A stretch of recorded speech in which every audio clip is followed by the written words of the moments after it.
We all love a good celebrity meltdown, and there were plenty to choose from this year. But who tops the list of the worst behavior? Celebrity life coach and human behavior expert Patrick Wanis joins us now with the latest. Hey, Patrick, we have a lot to discuss Good morning, this year. Ainsley. We've had some celebrity doozies this year. Who are the top five? Well, let's start, of course, with Heidi Montag and Spencer Pratt. You know, they blew $10 million on their lavish lifestyle, as well as Heidi's surgery. So they say, well, how can we raise some quick cash to splash? Let's fake our divorce. And a lot of elements in Heidi's life are fake. She's even going to renew her wedding vows because she says her first time round it was fake. Goodness. Who's number four? Well, we've got Jesse James, and you know, it's really sad that Jesse James marries America's sweetheart but then goes on and breaks her heart. And how does he try to justify his behavior? He gets on national television and claims he's a victim of child abuse, and that's why I did that to Sandra. But he's a narcissist and he suffers from low emotional IQ.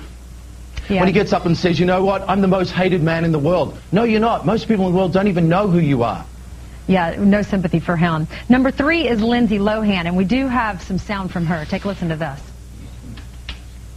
She had a house phone up to her ear, and so I'm talking to the police officer, at least trying to. She kept yelling and cursing and screaming in the background, and then she tried to snatch the phone from out of my arm. She just grabbed my wrist and snatched it down and twisted my arm and my hand to get the phone out of my arm, and swore a few choice words at me. Yeah, Patrick, that's the nurse, her nurse from rehab.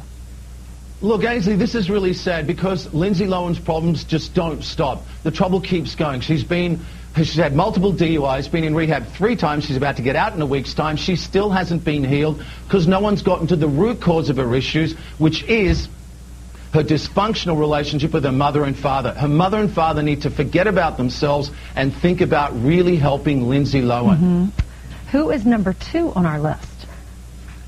You know, he could have been number 1. Charlie Sheen, 1 year ago, Christmas Day, sat on top of Brooke Mueller, his third wife, and she claims he held a knife to her throat, tried to strangle her, and threatened to have her killed. Charlie Sheen pleads guilty to assault, and the judge, in his infinite wisdom, gives Charlie just 30 days in rehab. But Charlie Sheen is more than a bad boy. He's not just a womanizer, he's a misogynist. This is a guy that's an assault... Sorry, go on. Well, I was just going to move on to number 1, but finish your thought. Sorry. Well, just to say that, you know, the way that he treats women is really, really wrong, and we need to take it seriously because 300,000 women in the U.S. are abused every year. Yeah, definitely. It's a serious issue. Number 1 on our list, Mel Gibson. We all remember the rant yelling at Oksana. Let's listen to that just in case you've forgotten. You know what mean is now, don't you? You've always been. So don't call me mean. You're very jealous and you're very mean. Because I like to show you what mean really is. Gold digger. All true. You proved it to me. If you're ever interested in proving otherwise, let me know. If you don't care, I know you know what you are too. Wow, Patrick.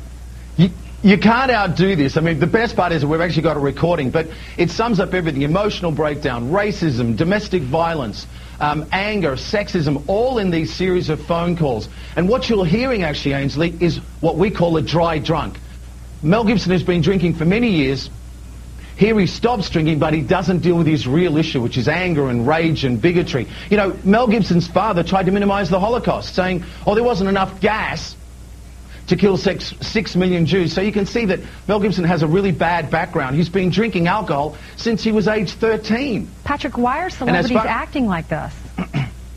Well, what you're seeing is a general decay in the morality of society, and celebrities reflect that, but even to a higher level. So unfortunately, we'll continue seeing this, and it will only get worse. All right, thank you. Patrick Wanis, we appreciate you being with us. Happy New Year. Thanks, Ainsley. Sure. Thank you. You too. Thank you.